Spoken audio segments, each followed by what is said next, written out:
Avvalo biz mana shu Nishon tuman 1-umum o'rta ta'lim maktabi ilm yo'li o'quv markazidan juda minnatdormiz.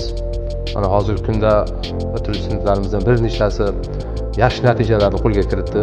Shu jumladan mana sinf to'lqin o'quvchimiz, 11-sinf o'quvchisi natijalari juda yaxshi chiqqan ingliz tili bo'yicha.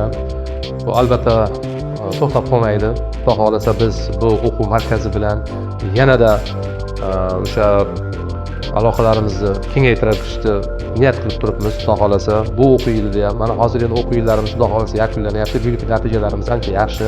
Kelasi o'quv yillarida ham biz mana shu o'quv markazi bilan ijodiy bir yondoshib, ular bilan aloqa qilib, mana shu o'quvchilarimizni ilmga tashnaligini biz ular bilan bo'lishib, yanada kengaytirmoqchimiz. Biz juda ham xursandmiz bu o'quv markazidan.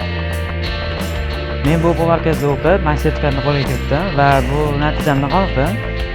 Endi bu fanni, nafaqat bu fandan, endi boshqa fanlardan olishga harakat qilaman va o'sha o'quv institutiga kirishga harakat qilaman. Qolganlarga tavsiya beraman, o'sha o'qib, buni sizga kirib o'qib ishlash.